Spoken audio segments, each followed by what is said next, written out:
Can a small loan really change the world? Yeah. It sounds like a big question, but it's actually the idea that powered the life of Muhammad Yunus, who we're doing a deep dive on today. Absolutely. We're going to trace his path, from being this quite frustrated economics professor in Bangladesh all the way to becoming a Nobel Peace Prize winner. And a pioneer of microfinance, social business. Yeah. These huge concepts. Huge.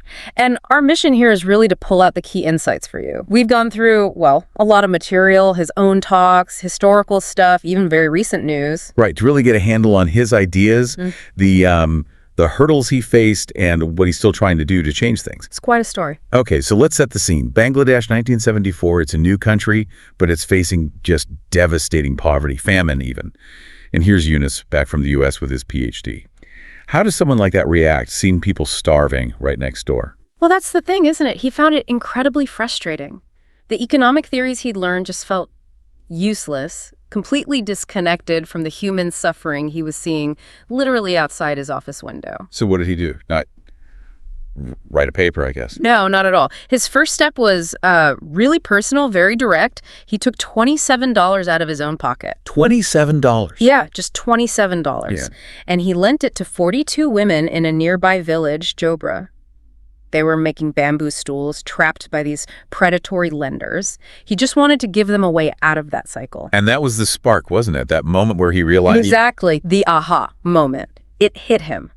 These people weren't poor because they lacked skill or drive. They were poor simply because the system, the traditional banks, completely shut them out. They had zero access to capital. They just needed that tiny opening, that bit of trust. Precisely. And that led straight to Grameen Bank, which was basically designed to be the opposite of a conventional bank. How so? What did they reverse? Well, first, who they targeted. Banks go for the rich, right? Grameen went looking for the absolute poorest. They even had staff trained to identify the neediest person in a village. Yeah, that's different. And then gender. Conventional banks in Bangladesh back then, almost zero loans to women. Grameen, they started 50-50, but quickly shifted to 97% women borrowers. 97%. Why such a focus on women? Because they found that money going to women brought much bigger benefits to the whole family: food, health, education, though you mentioned this earlier. Yeah, that women were initially scared. Totally. They'd say, no, give it to my husband. I don't know money. I'm afraid of it.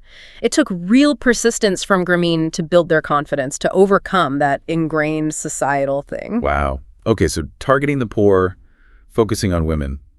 What else was reversed? Location. Normal banks are in towns, cities, Grameen branches, only in villages. Makes sense if you're targeting villagers. And the huge one. Yeah. Collateral. Banks need security, assets. Yunus called collateral a wall keeping the poor out. Grameen said, forget it, no collateral. So, loans based purely on trust. Purely trust, which, is the root meaning of the word credere, to believe. And because there's no collateral, no complex legal agreements. No lawyers. A bank without lawyers. Exactly. It's pretty unique. No lawyers needed. And another thing. Banks dig into your past credit history. Grameen focuses entirely on the future. Your past doesn't matter. It's about what you can build now. A completely fresh start. That's powerful. And ownership.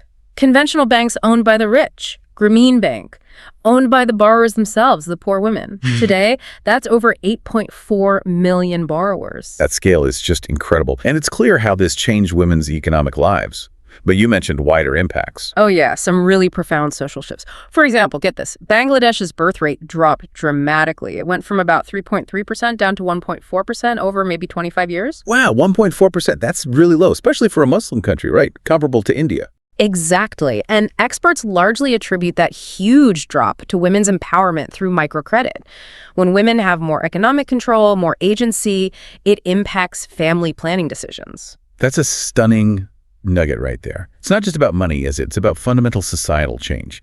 Did that empowerment then carry forward, to their kids? Absolutely. Education was a massive focus for Grameen. They push for 100% school attendance for children of borrowers. 100%. Yep. And they even provide education loans so kids don't have to drop out for financial reasons.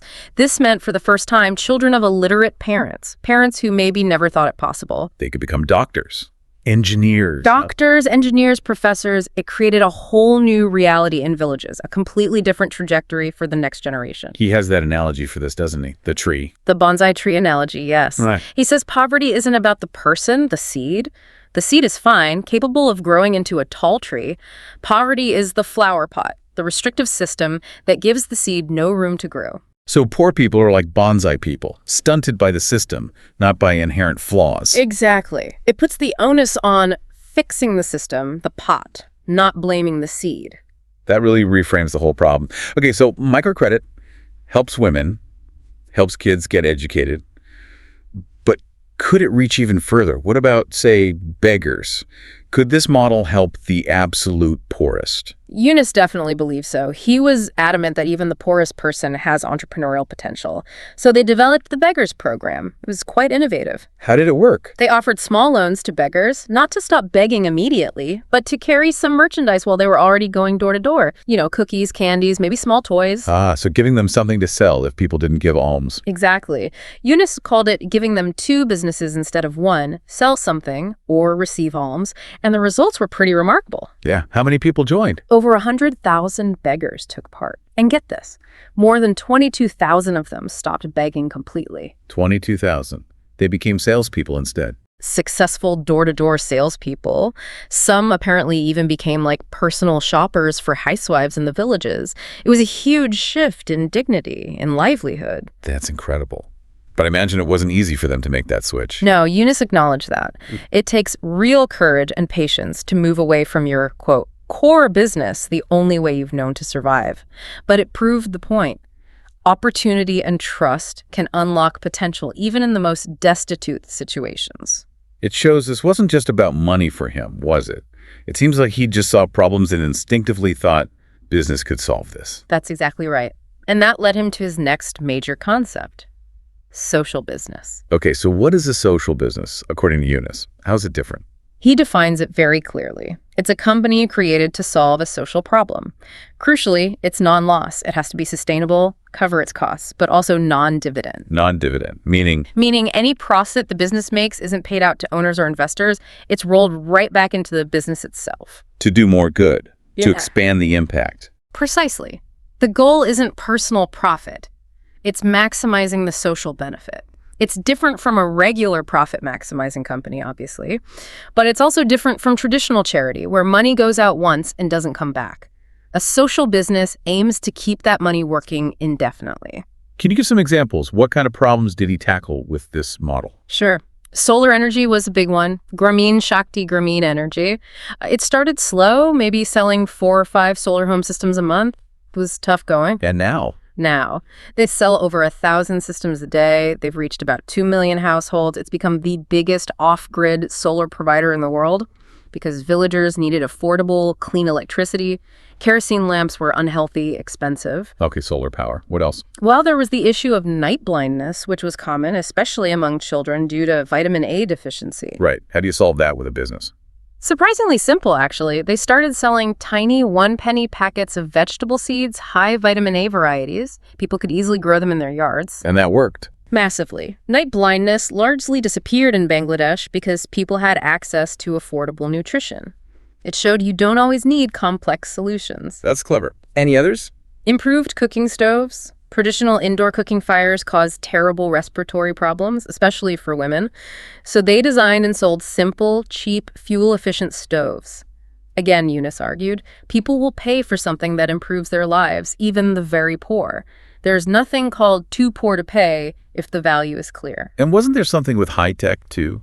Like maternal health, using Intel tech? Yes, that's a fascinating one. They partnered with Intel to tackle maternal mortality. The problem was women in remote villages often died in childbirth from preventable complications because they didn't know they had a risky pregnancy. So what was the solution? Portable ultrasound devices. Initially devices, now it's even moving towards mobile phone apps with probes. They trained high school dropouts to take these devices village to village. High school dropouts using ultrasounds. Yep. They scan pregnant women, identify potential risks, and then send the images electronically to doctors in cities for diagnosis and advice.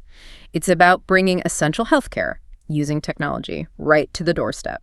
That's quite a leap from vegetable seeds. It feels like all these projects reinforce his underlying belief about people. Absolutely. He fundamentally believes humans aren't just selfish money-making machines, which is often how economics frames us. We have a selfless dimension, too. And social business is a way to express that. Exactly. He sees it as creating a channel, a window, for that selflessness to operate within the structure of a business, solving problems collectively. Which leads us to his really big picture vision, doesn't it? Yeah. Driven by human creativity and technology? Yes, his concept of the 3 zeros, a vision for a whole new kind of civilization. 3 zeros, what are they? 0 poverty, 0 unemployment, and 0 net carbon emissions. Wow. 0 poverty and 0 unemployment. He actually believes those are achievable. He insists they are doable goals. He argues that poverty and unemployment aren't natural states. They are artificial concepts, things we've basically created through flawed economic systems and structures. So we made the problems, we can unmake them. That's the core idea, which is where his concept of social fiction comes in. Social fiction, like science fiction. Kind of. He says, look, science fiction writers imagine going to the moon. They imagine Star Trek, things that seemed impossible, and then technology and determination made them possible. So we should imagine a world without poverty and unemployment. Exactly. Imagine it, write about it, create that social fiction. Then use our imagination, our creativity, and especially the incredible technology we now have to make that fiction a reality. He believes the gap between impossible and possible is shrinking fast. That's a powerful call to action. Now, shifting gears a bit, from social entrepreneur to, well, statesman, Yunus took on this really surprising role recently, didn't he? He did. On August 8th, 2024, he became the chief advisor of Bangladesh's interim government, a very unexpected move into direct politics. What was the background there? Why him? Why now? It followed massive protests in August 2024.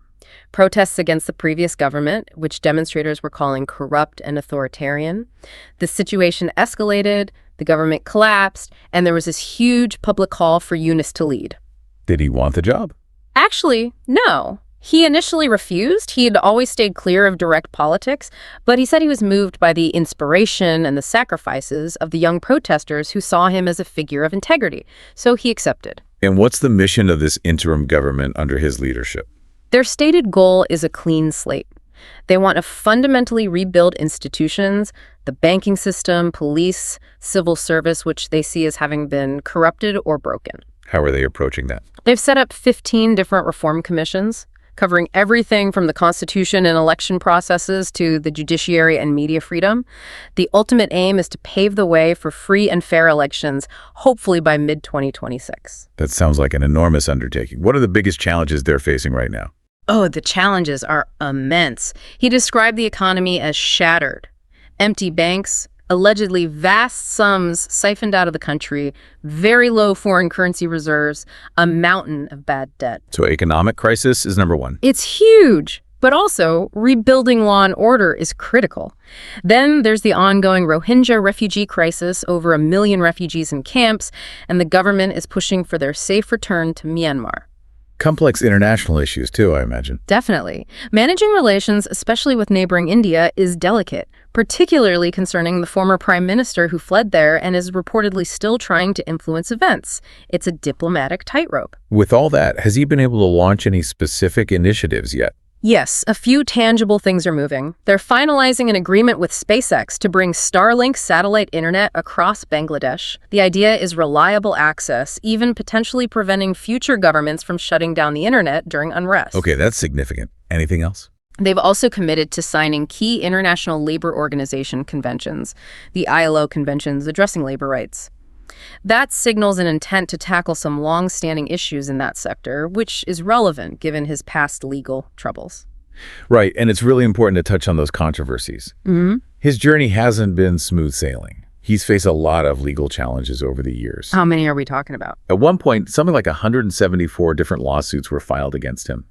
Allegations ranged from violating labor laws to corruption, even food adulteration, links to a Grameen Danone yogurt product. Grameen Danone. That was a social business too, wasn't it? Aimed at nutrition. Yes, exactly.